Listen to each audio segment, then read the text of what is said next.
The topics and opinions expressed on the following show are solely those of the hosts and their guests and not those of W4WN Radio, its employees, or affiliates. We make no recommendations or endorsements for radio show programs, services, or products mentioned on air or on our web. No liability, explicit or implied, shall be extended to W4WN Radio, its employees, or affiliates. Any questions or comments should be directed to those show hosts. Thank you for choosing W4WN Radio. This is Beyond Confidence with your host, Divya Parekh.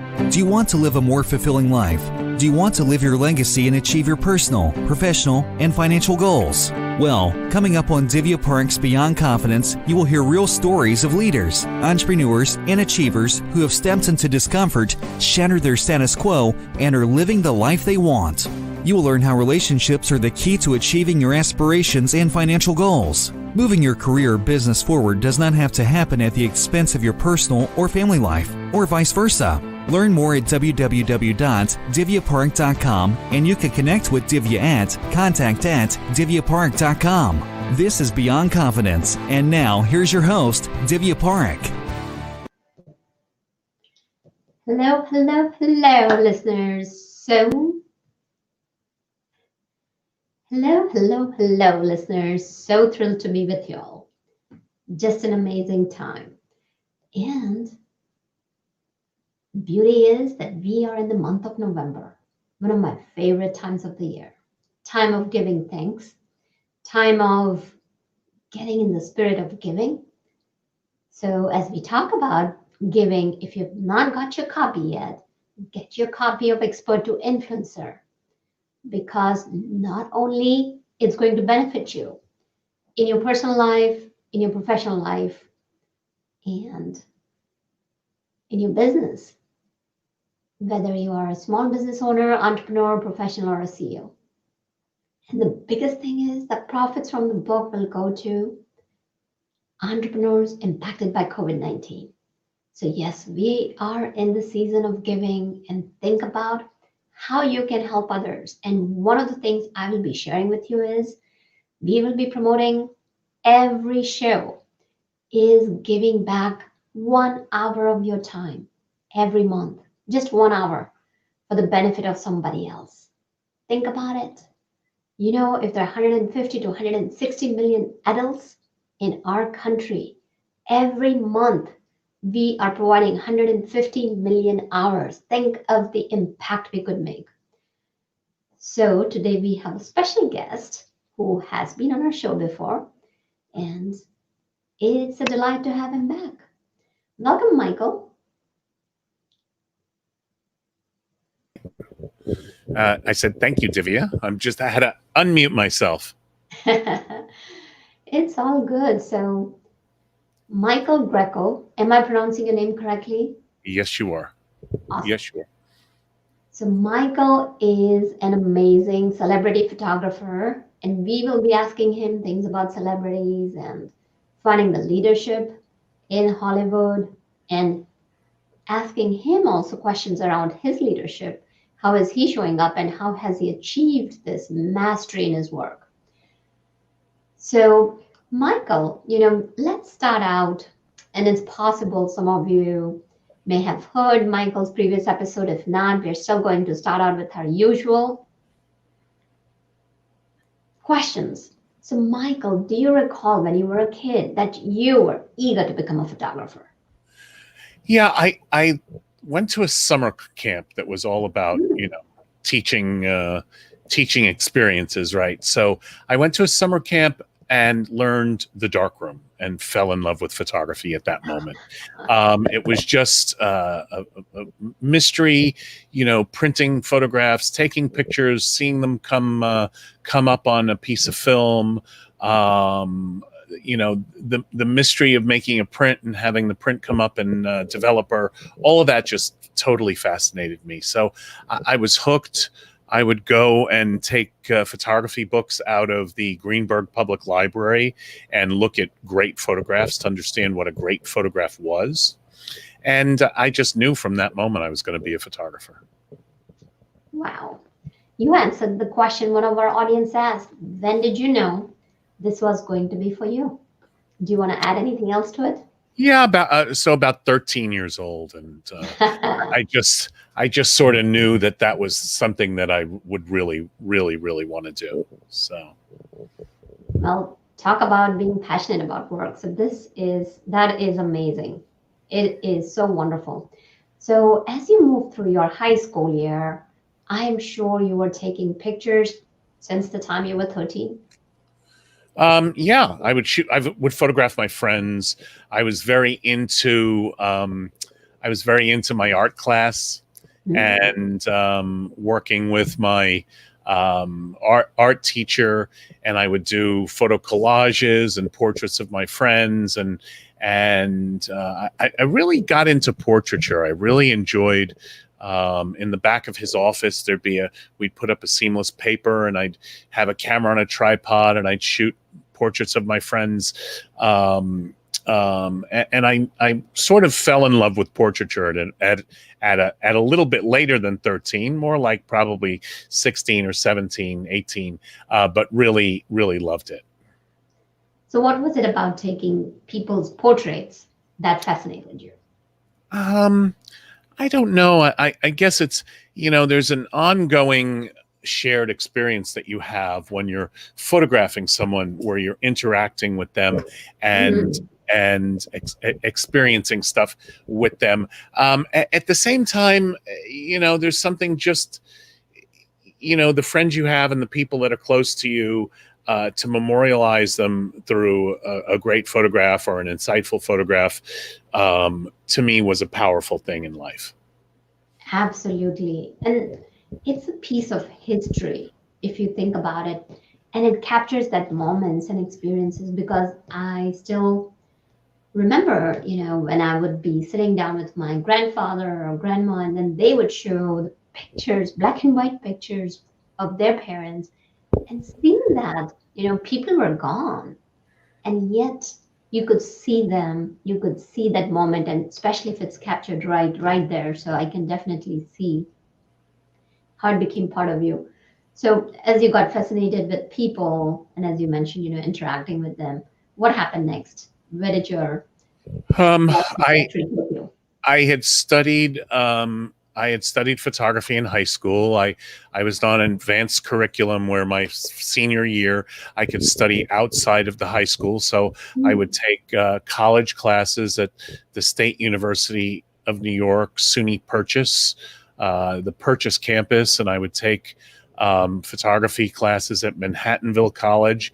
And I just really, I wanted to, I studied with a couple of fine art photographers. And then I went to Boston University, and instead of going in the fine art department there, I thought I knew it all, of course, because I was 18 and knew everything there could be to know. And instead of going into the fine art photography department, I went into the School of Communications to study broadcasting and film, thought I would learn something different. So that was just, added experience. And within the School of Communications, there was a photojournalism class, and the photojournalism class, you know, gave me another perspective, and it gave me the ability to see a different aspect of photography, which was great. Nice. It's so you got a broader perspective. It's almost seeing the forest for the trees and not only just being engaged in details, but how it panned out. And then from there, how did you become a celebrity photographer? So I started an internship. I started an internship for the Associated Press in the blizzard of 1978. I was a skier, so I put on all my ski clothes and my goggles and had my ski poles. And because the snow was so deep, you couldn't move, you couldn't get around, you couldn't drive. And so I, walked from Mass Avenue and Marlborough Street, where my apartment was, all the way down to South Station, across the bridge on Summer Street to the Associated Press office. And I got there and I brought in a couple of rolls of film, and they transmitted those images on the wire. And they were my, 2 weeks before my internship, I actually started my internship with the Associated Press. As we'll talk about later, at night, I was a club kid, and I was photographing the punk bands and new wave bands in Boston as they would come through and perform in the city. And then eventually my day job changed. I got a staff job at the Boston Herald, and I did that for about 4 years. I did a little under 83 to the end of 86. And then I was invited to, sorry, this is such a long story. Please. See, life experiences are important, Michael. Don't hold back anything. Thank you. I appreciate our audience's patience here. So, and then I had done a couple of assignments where People Magazine, their photographers, missed some photographs, and they had to pick up the photographs from me. So I did a couple of assignments where they bought pictures and said, look, if you ever leave the newspaper, we will give you a job. So I accepted that, and I moved to Los Angeles to work for People Magazine, to work for a great photography editor, Beth Filler. She was amazing to work for many, many years. And that's how I got to Los Angeles. And I was still doing photojournalism, but I was in Los Angeles in the world of celebrity, and just slowly made my transition into portraiture from more documentary and photojournalistic work. Oh, what a story. And as you're talking about, you got the experience of journalism on one hand and then started going back to working with individuals. So who was your first celebrity that you photographed? Oh my God. Like portrait, like portrait or photo shoot?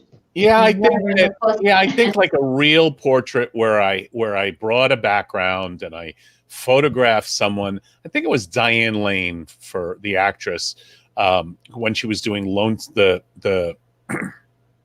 show Lonesome Dove, and that miniseries. And I actually brought a dove with me in a backdrop, and I think that was really my first celebrity shoot. And from there, you have photographed Will Smith, and just being part of it, because you are a director and photographer. So how did you mix everything and bring that into your career? Well, these days when people do, my first big directing job was doing a book on the Adult Video Awards, and deciding to do a documentary about it at the same time. But, in the world of advertising these days, a lot of photo shoots, you're required to direct either the web commercial or a commercial or social media videos. And it's just become a natural extension of what we do in the real world. Mm-hmm. And as you did that, there may be people out there who are interested in photography.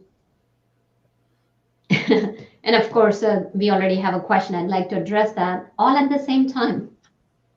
Repeat that. I'm sorry. I'm not. One of the questions from our listeners is all at the same time. No, I mean, I've been doing this now since 78, so 42 years. I didn't start directing till maybe 12 or 13 years ago. Mm-hmm. More I'm producing now, and I'm producing now and creating shows and things like that, and still shooting advertising, still doing some commercials.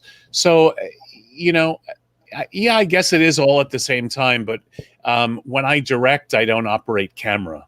So I have a camera person or a crew of multiple camera people, and they handle the camera work, because it's too much to be looking at the direction and operate the camera and do all of that at the same time. So can you tell us, what are your shows about? Can I tell you what recently, like the shows that you have been producing, what are they focused on? I'm working on a documentary series about photographers and potentially a reality television show. And I can't really discuss the details of either of them. Sorry. Yeah, Top secret. of course. So let's say if there's anybody out there and they want to get in the field, because what happens is so many times I will have a lot of listeners reach out to me and say, oh, how can we get in front of the right people, and what is the direction that we need to take? So let's say somebody wants to be a director or produce, or even take photography or do some filming. So it's such a cutthroat world. What tips might you have for our listeners? There's a lot of competition out there, and it's ultimately, people who take great photography and persevere, work hard and keep persevering, would or could be successful. It's not as cutthroat. It's cutthroat in that there's a lot of competition, and that you have a sort of, the classic tough market conditions. You have a lack of demand for high quality, high caliber, well-produced photography, because magazines are losing readers, losing circulation, thinner, smaller, some are going out of business. And at the same time, the technology has made being a photographer much easier.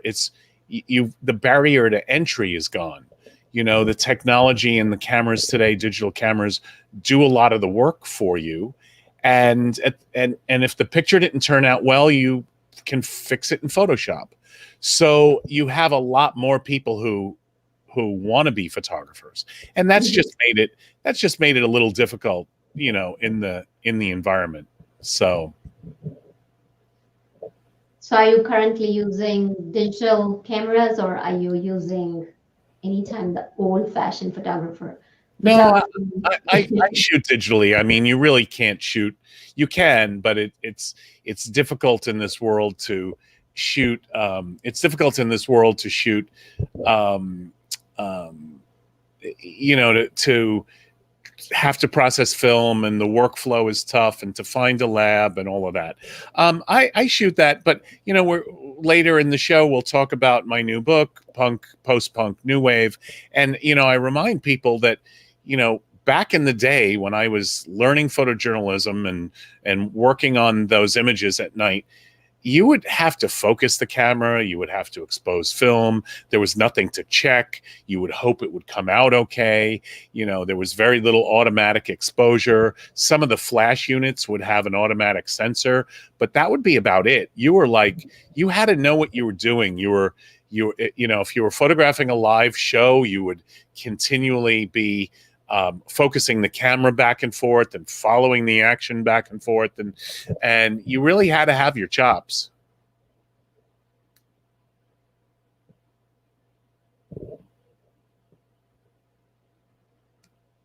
Hi there, you there?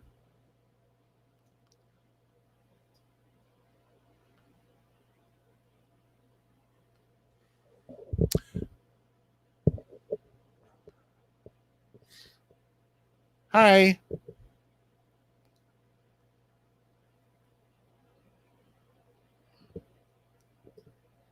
Davina, I lost you.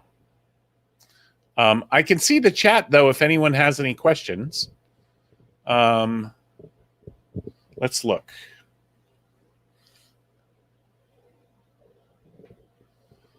All right, so I can go to the later questions. Let's look here.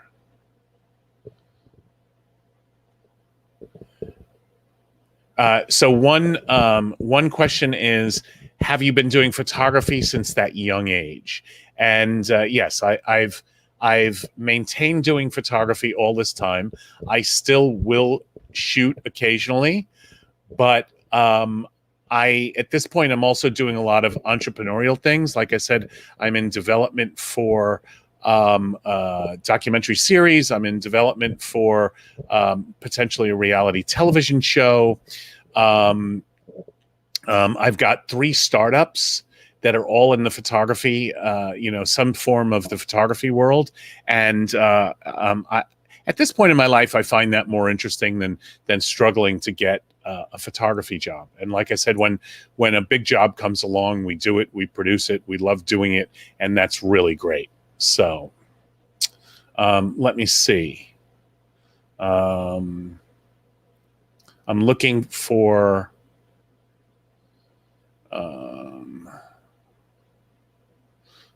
some more questions. So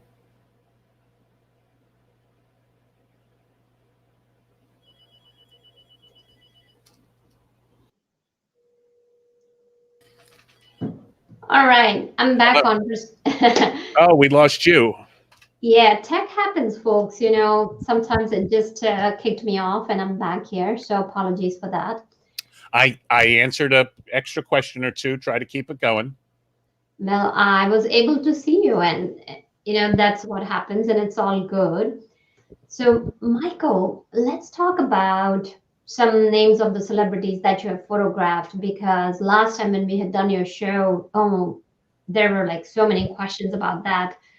So do tell us, how did you see them as human beings? Because there's always this, people romanticize if it's a celebrity or if it's somebody, a rock star. So how did you see them? What were your interactions? Just give us a few stories. And well, I mean, for the most part, there are some crazy situations, and a handful or less than a handful of people that were difficult or had an attitude, but most people are, they're human beings, and they want to be appreciated and understood, and like anyone else. So, I just try to treat everyone, like a human being, and not be in awe of them.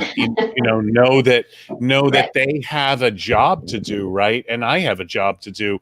You have to realize that you're part, when you're doing, like, let's say, a magazine cover or feature on a celebrity. They're more than likely doing it because they're promoting a television show, a movie, an event they have, and that's why they're taking their time out to do this publicity, right?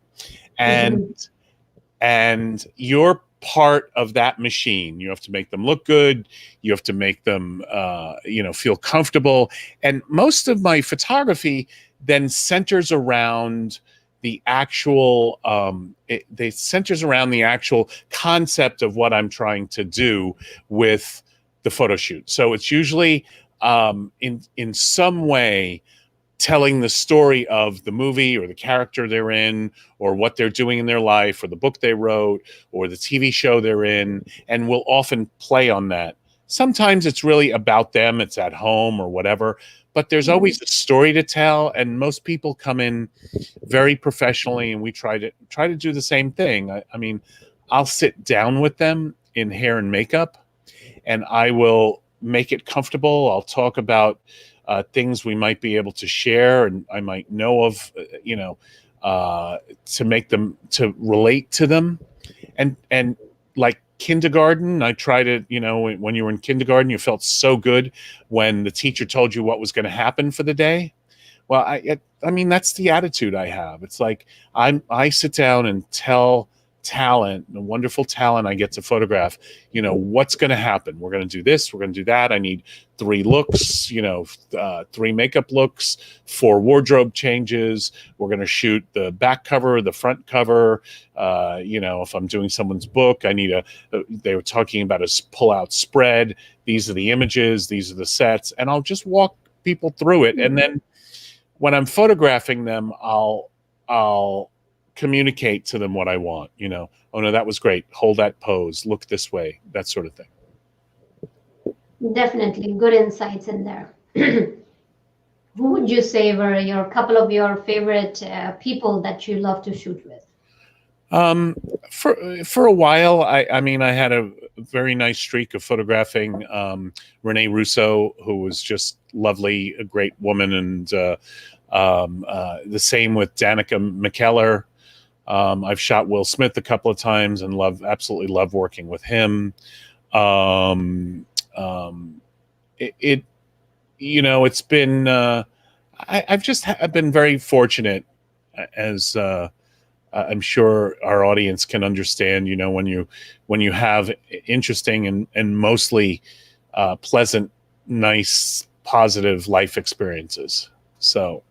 Oh, absolutely. Positive life experiences add to the flavor.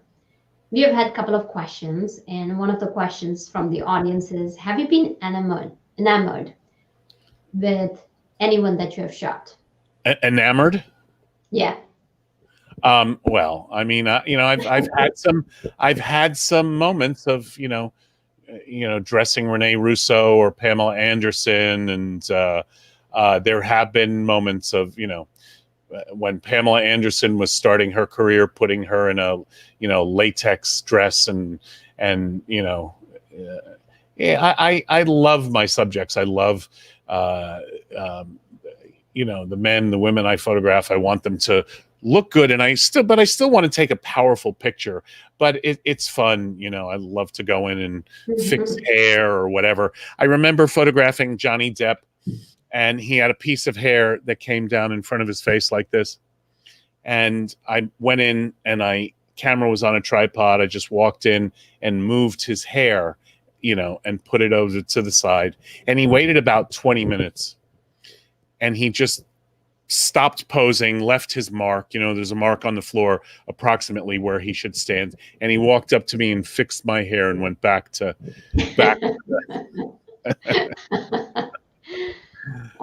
That's a pretty, cute story.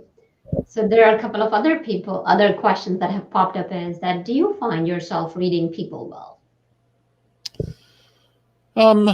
I think so. I mean, I think part of good communication is being a good listener. So I think that you have to listen. And the times I've had trouble are like, dealing with people who are really not good communicators, and you hear from their producer of the show that they rant and rave on set to everyone and don't take it personally. And, that passive aggressive thing where they say yes, but they really mean no, and they don't tell you. I mean, those are difficult situations, and, you can't always read everyone all the time. It's just impossible. Well said. One more question before we move on to your book is, do you have a person that you have not worked with and would like to work with? I never shot Michelle Pfeiffer. She's on my list. Some of the Blake Lively and some of the beautiful actresses these days, I'd love the opportunity to photograph.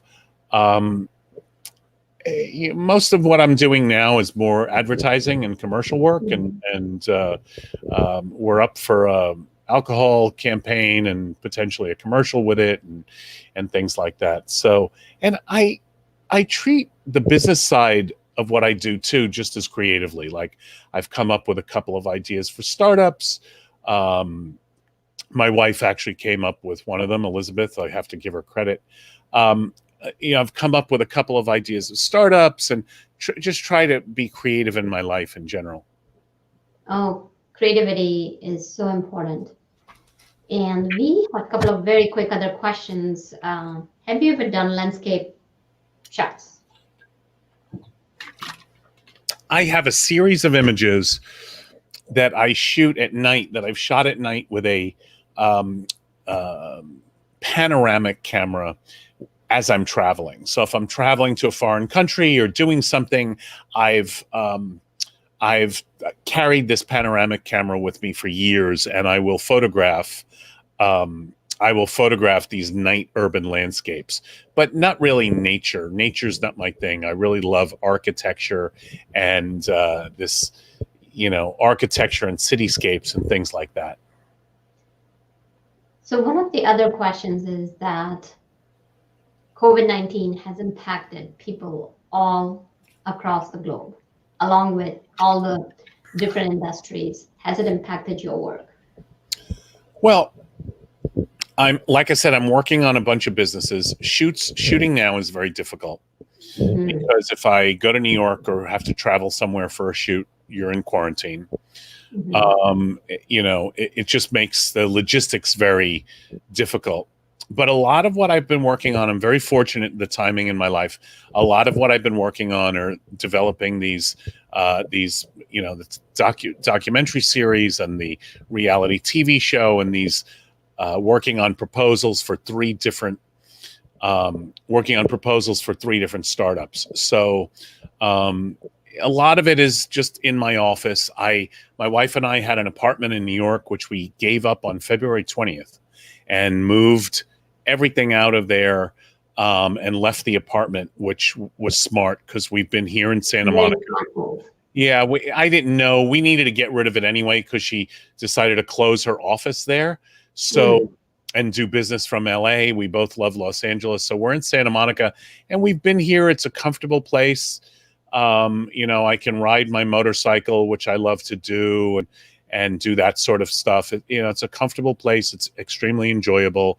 We're about to get 2 COVID kitties to keep us company, but we're happy and doing well. And shooting is down, of course, in the pandemic, but I've got a lot of other stuff going on.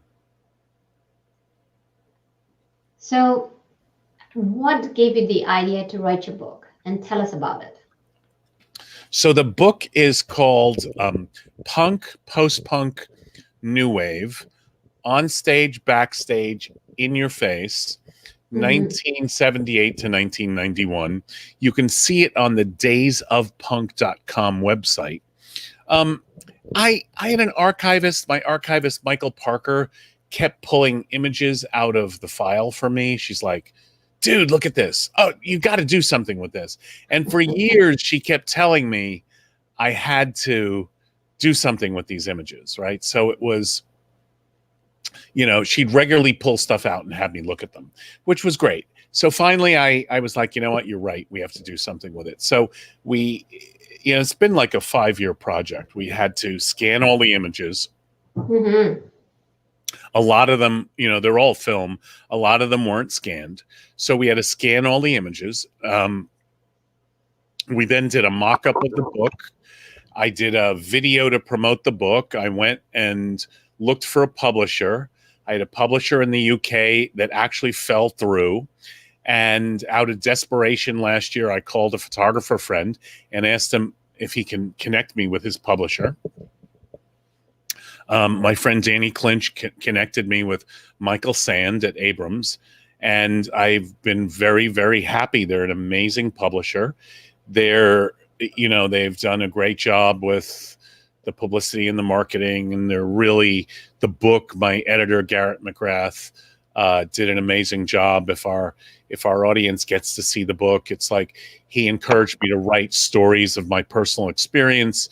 At the time, we got Jim Sullivan, who was the music critic of the Boston Globe, who was in the trenches with me, at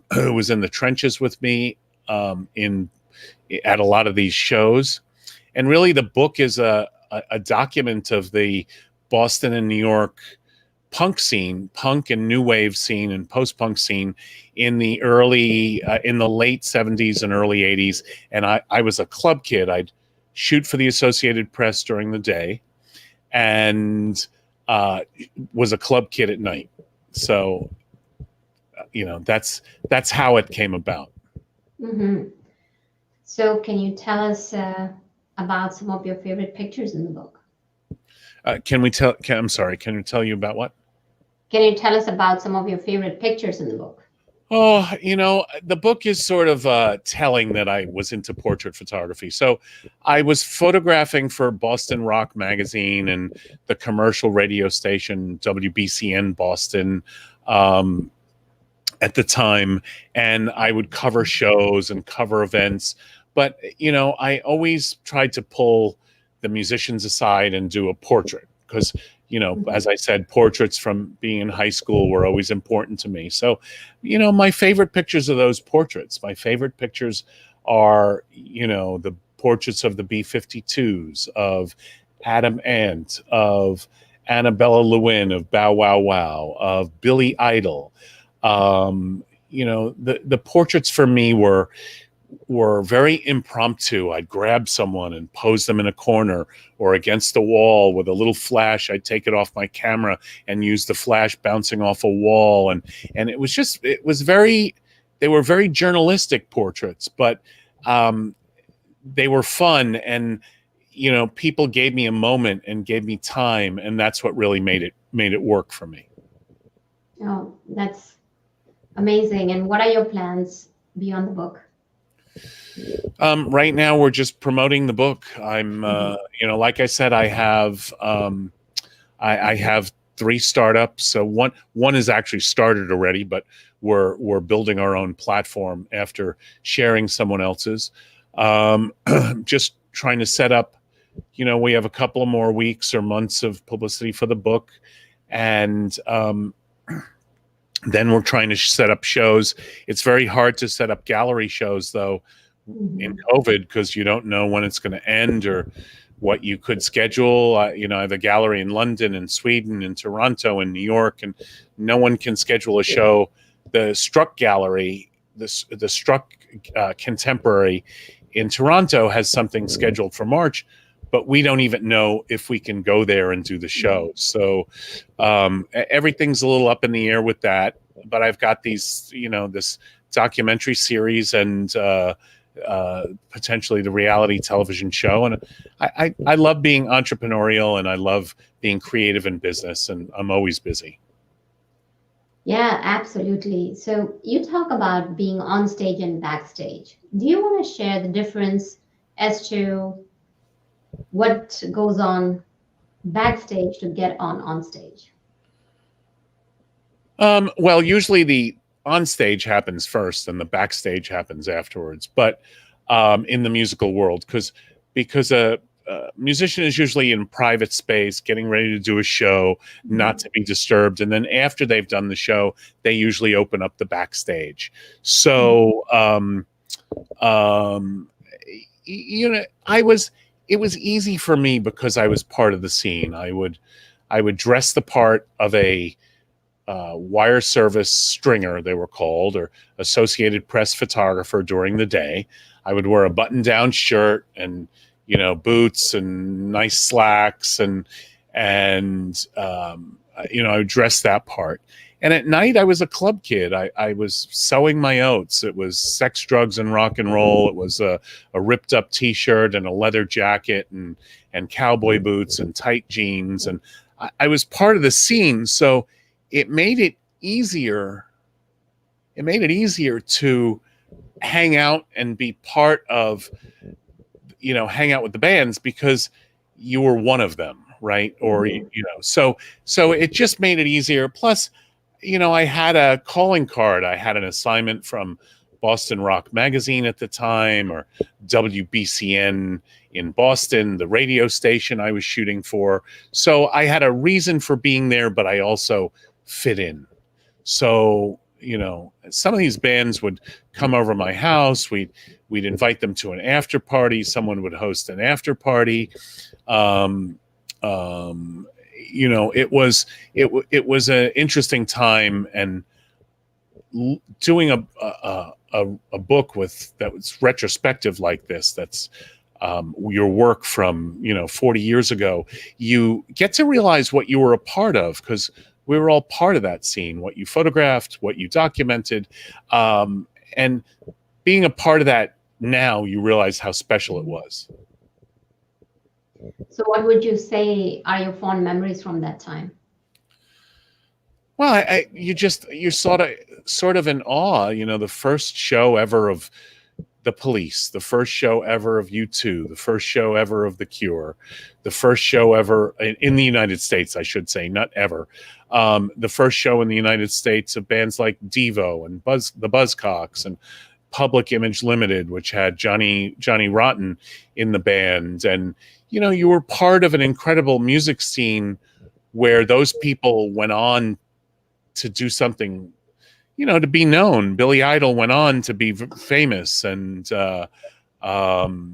The Cure is huge internationally, and a big band, and we were their first show. I was actually shooting video of that, and we were their first show in the United States. They were youngsters. We were. It's just amazing to look back and see what you were a part of at the time and what you experienced. So it sounds like book brings in awe and a trip down the memory lane. So yeah, and actually doing press and shows like yours, you get to intellectualize about your experience, right? The interesting part of this process is you force me to talk about it in a good way, in a way to share with our wonderful audience, and in the best way. You force me to talk about it. That exchange gets me having to think and intellectualizing, and it gives you a great appreciation for what you experienced back then. Absolutely. So of course we have got a ton of questions, and the listeners will make an effort to answer as many because we're nearing to the end of the show. So one of the questions is, what does a person have to know to get some place in this industry? I'm assuming that's the photography industry from Yeah, I would assume so. Well, you look, photography, you need to know both the business side and the artistic side, right? And that's why I say I've embraced the business side. I've gotten good at the marketing part of it and things like that. But you really need to take great pictures. It's like you have to produce something that somebody wants. You have to have a product that somebody wants, right? It's like anything else. It's like, and you have to decide whether you're going to be the Saint Laurent or the Target, like, the Costco or the Macy's or the Saint Laurent, like, and if you're going for the Saint Laurent market, your stuff has to be well produced, well lit, beautiful models, great hair and makeup, or if you're doing landscapes, but they're fantastical journeys. Your photography needs to first be your number one calling card. Then you need to do all the other parts of the business, the marketing, sending out emails, going to see clients in person, having a portfolio, making sure your search engine optimization is good on your website. Excuse me, maybe doing email marketing campaigns and doing promos. Those are still effective when you send someone a postcard or a little package in the mail or a gift, or it's like, and you have to learn to run your business. There's all those stories of years ago, 10 years ago or so, of Annie Leibovitz having financial trouble in the industry. And part of that, as you read about it, came from not managing the budget on the shoots, like having expenses that weren't billed and going past the allotted amount that you can bill for the job, things like that. So it's a lot to run a business, but you need to embrace it. You can't ignore it. You can't stick your head in the sand. Very well said. And because what happens is there are different entrepreneurs and authors that I work with, is they forget that it's not just about the passion, it's also about the performance. And when we talk about the performance, it's that business part. Being the owner of your business, being the marketer of your business, being the salesperson of your business. And it doesn't mean that you got to do everything on your own. It's about having that strategy, seeing the forest for the trees. It's important to not just get bogged down in those details. And there's, you definitely need to know the details. And yet at the same time, you need to take a step back and look at the whole strategy. What is going to happen? How you're going to be able to pivot. So some great points there. And yeah, I want to add one more thing though. You definitely don't want to do everything yourself. Like, you don't need to do the bookkeeping, because great bookkeeping is not going to make you a better photographer or make sales. It's better to spend your time making sales in the office than doing bookkeeping. Like, there are things, an accountant told me that a long time ago, like, where's your time best spent? So I try to keep my time in the creative side of the pursuits. I have a part-time administrator. I have an archivist, because I'm not going to sit there filing pictures and captioning them and building the archive and doing research on stuff. It's like, my time is better, in the creative business or being creative on a shoot or something like that. Absolutely. Playing full to your strengths. It's important, folks. A lot of people think that, we gotta work on our weaknesses. Weaknesses are there, embrace them. And yet when you are playing to your strengths, what you're going to find is that it's going to uplift you and take you to the next level much faster, rather than trying to do it all on your own. So would you like to share one parting thought with our listeners? One parting thought. No, anyone who's really interested in photography, again, the photography has to be the calling card. You have to create something that somebody wants, but perseverance is really the thing. It's like, you can't have somebody turn you down and then quit.